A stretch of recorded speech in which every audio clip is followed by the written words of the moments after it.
到底是为什么？他们二人联手，在第一次面对凶师温若寒时，仍然有着相当明显的实力差距。是经过炼制的温若寒比之活人的时候攻击性更高，还是他们二人身上有什么不对的地方？夜色浓稠，凉风扑面而来，寒意自他的胸口一路弥漫而上。舅舅！金铃砰的一声撞开了门，脆弱的门板拍在墙壁上，发出一声巨响。江城折腾了几天没合上眼，精神头一路落了下去。今夜将才有了一点睡意，便抓紧合衣准备小憩一会儿。然而还没等这点睡意发散出个1、2、3来，就被自家倒霉孩子给撞了个散。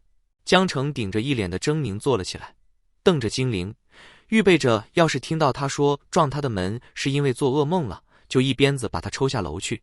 韩光俊，不是；魏无羡，俺也不是。反正姑苏蓝氏的人来了。来就来了，嚷嚷什么？大惊小怪。江城嘴上虽然这样说着，然而下一刻就站了起来，整了整衣服就要出门。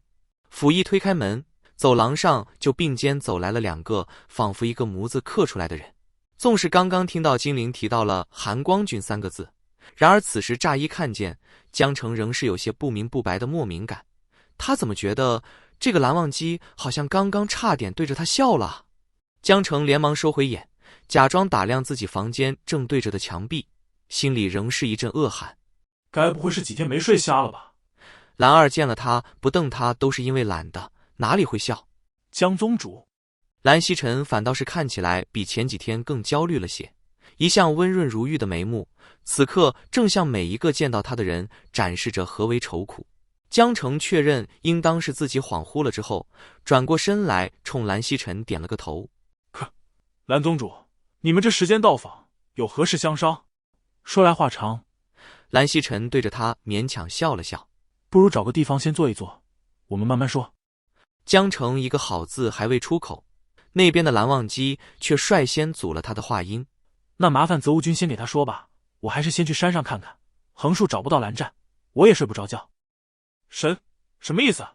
最终魏无羡还是没能出得了门，他一句话扔得轻巧，砸猛的人却不少。江城和金陵瞪着眼，死活不让魏无羡走，硬要让他自己解释清楚。再加上蓝曦臣在旁边好劝歹劝，才算是没有让头脑发热的魏无羡半夜3更再去闯一次福陵山。事情就是这样。魏无羡将茶杯放在桌子上，发出咯噔一声轻响。所以他将目光落在一脸不自在的江城身上，像是早在碰面时就发现了他在想些什么，意有所指道：你们可别对着我的脸想差了，我家韩光俊是不会对别人笑的。这个小人。在江城一脸风雨欲来中，魏无羡最后啜了一口茶，慢慢悠悠地盖上了杯盖。少赔。然后就站起身来，冲蓝曦臣点了个头。任店内小官将他领上了刚刚布置好的客房。蓝曦臣目送着那个自己相当熟悉的人用自己相当不熟悉的姿势上楼后，才将目光又投向江城。忘机他不，无羡他可能是太着急了，所以有些……江城意味不明地看了他一眼。蓝宗主不必道歉，毕竟是他给你们家添麻烦了。金陵在一旁听着2人莫名其妙的客气，只是稍稍动了动脑子，心下就略略一松，懂了江城的言下之意。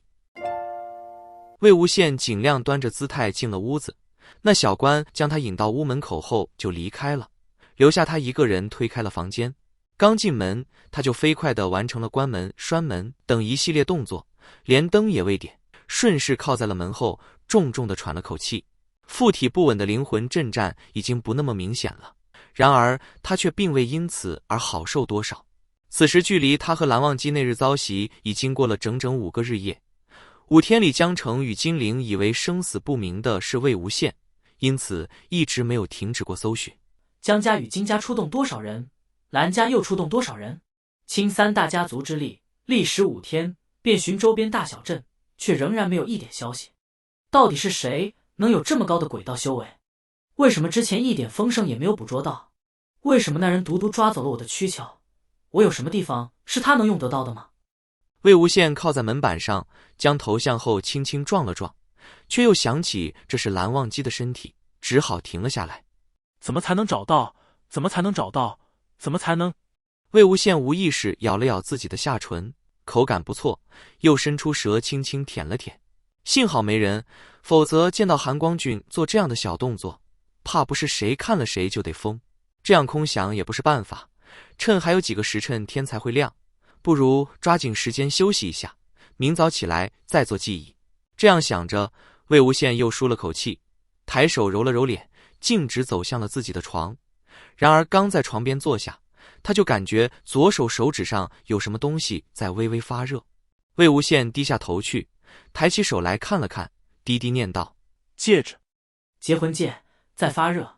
上面本就被他镶了一颗刻有暗符的宝石，此刻魏无羡并未向其中注入灵力，也并没有滴什么东西上去，却不知为何有了异动。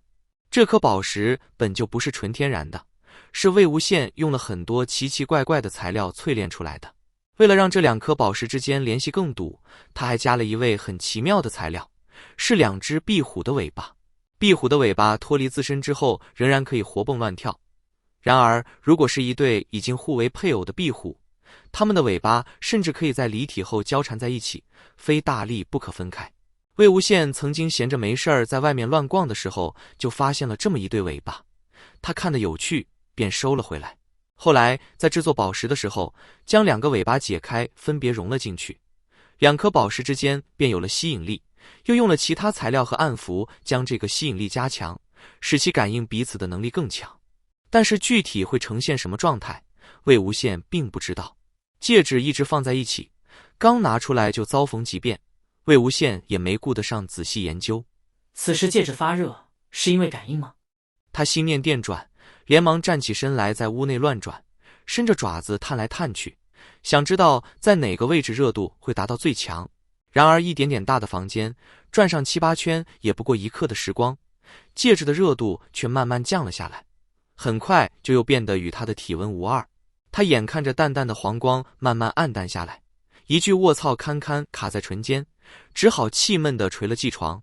他还记得这是蓝忘机的身体，不能顶着他的唇舌说脏话。看样子今晚是没进展了。魏无羡盘腿坐上了床，强迫自己耐下心来，琢磨着明天的计划。无论如何，那具身体上应当还带着戒指，既然结魂戒上的感应能力有效，也许明天可以在福陵山附近试一试。再不行，他就想办法强逼魂魄离体，让魂魄自行去寻找自己那倒霉的躯壳。他一头栽进了被褥里，连发髻也懒得解，任自己蹭得乱糟糟的。等了半天才发现没有了蓝忘机，被子并不能自己爬过来给他盖上，只好又爬起来拉过被子。如果找不到蓝湛怎么办？如果蓝湛有事怎么办？如果蓝湛……魏无羡心里塞满了乱七八糟的纷杂念头，却又强迫着自己一一挥开，心烦意乱地转了个身，合上了眼。他本以为没有了蓝忘机的这一夜必将是个不眠之夜，然而谁知他刚闭眼，还没看清眼前的黑暗，杂乱的意识就不知坠到哪个深渊去了。破碎而跳跃的梦里，魏无羡脱离了所有人的躯壳，只是一条光棍的魂魄，晃晃悠悠地飘着，如此迷蒙，让他仿佛难得地窥见了生死13年时的状态。他懵懂地在原地徘徊了一阵，头顶不知来源的光一直对他穷追不舍。他平日里的满腔山穷水尽的孤勇，不知是为了谁而有所收敛，开始有了眷恋与惶恐，因此不知该向前或该向后，便有些游移不动。正当这时，耳畔却突然出现了一个声音，不知来源，也听不分明去往，只是在轻声唤他：魏婴。那是一个他熟悉到刻骨铭心的声音，带着珍而重之的小心翼翼，只是2个字就敲出了他几乎落下泪来的心酸，让他瞬间忆起自己是为了谁而拥有所向披靡的勇气，又是究竟从何而来的惶恐。蓝湛。次日清晨，蓝曦臣的房门被一个人暴力叩响。泽无君，泽无君，你起来了吗？我有要事要跟你说。泽无君。门外的人战斗力斐然，蓝曦臣在3秒之内就清醒过来，并且迅速披上了衣服，打开了门，防止魏无羡用他弟弟的脸在外面继续招摇撞骗。无羡怎么起得这么早？蓝曦臣瞥了一眼窗外的天色，看样子还不到卯时。进来吧。魏无羡也不客气，径直走到了屋内的桌子旁，给自己倒了一杯凉茶。他咕咚咕咚喝完了一杯之后，才对演好了门，在对面坐下来的蓝曦臣道：“我昨晚梦到蓝湛了。”蓝曦臣撑起一个疲倦的笑意，平和道：“是发现有什么不同寻常的地方了吗？”